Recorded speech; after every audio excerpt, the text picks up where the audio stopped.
Conferenza stampa di presentazione degli esiti della Field School, ieri presso il quartiere ellenistico romano, che ha rivelato particolari inediti e ha mostrato un importante risultato ottenuto nell'ambito del progetto sviluppato dal Parco Archeologico Valle dei Templi di concerto con l'Università di Bologna. Il progetto ha coinvolto 20 allievi appartenenti a diversi atenei provenienti da molte regioni d'Italia e della Germania, un'iniziativa che si è sviluppata in 2 step. Durante il primo gli studenti hanno eseguito con grande attenzione la parte teorica illustrata dalle archeologhe del parco. La seconda fase ha avviato la parte pratica che ha impegnato i giovani guidati dal professore Lepore. Nell'ambito della nostra idea di archeologia pubblica, che è quella di presentare in diretta i risultati dei lavori che si fanno al Parco della Valle dei Templi,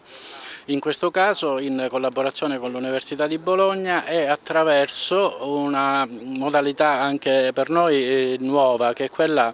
della Field School, quindi di un campo scuola che ha visto la partecipazione di studenti, di neolaureati da tutte le parti del mondo, che hanno voluto, pagando anche una quota di iscrizione, hanno voluto venire ad Agrigento per conoscere Agrigento, ma soprattutto anche per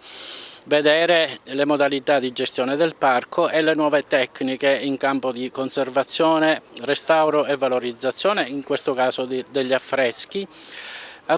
che stanno trovando una nuova vita attraverso un modello che da un lato ci consente di conservare reperti che altrimenti andrebbero persi e di raccontarli in una maniera che possa essere comprensibile anche al grande pubblico. Tra le novità dello scavo la più interessante è che sono stati rinvenuti oggetti che risalgono al VI secolo a.C., quindi siamo proprio all'albori della fondazione della città. Io rappresento un gruppo di lavoro che comprende il Parco Archeologico e Paesaggistico Valle dei Templi di Agrigento, l'Università di Bologna e soprattutto tanti ragazzi che hanno lavorato duramente in questo mese che ci ha visto protagonisti qui al quartiere ellenistico romano.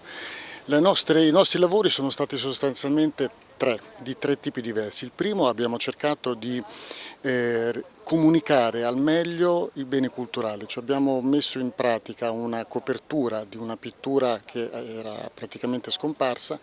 e l'abbiamo protetta e abbiamo messo sulla superficie esterna una riproduzione fatta attraverso un restauro virtuale, dunque protezione e comunicazione dei beni culturali. Poi abbiamo fatto dei sondaggi archeologici e siamo arrivati a 5 metri di profondità dove abbiamo intravisto le tracce più antiche della presenza greca di Akragas. Sostanzialmente abbiamo trovato strutture e materiali che ci riportano agli inizi del VI secolo, vale a dire in un momento coerente con la fondazione della città. Terza e ultima operazione è stata condotta sul recupero di un crollo di pitture parietali di età romana straordinariamente ben conservato. Si tratta di un crollo di pitture di intonaci dipinti che sono state recuperate grazie a una field school internazionale e immaginata insieme alle archeologhe del Parco di Agrigento e che ha coinvolto 20 studenti che venivano da tutte le nazionalità e che hanno recuperato insieme a noi questi intonaci dipinti che ora saranno in fase di restauro e di studio.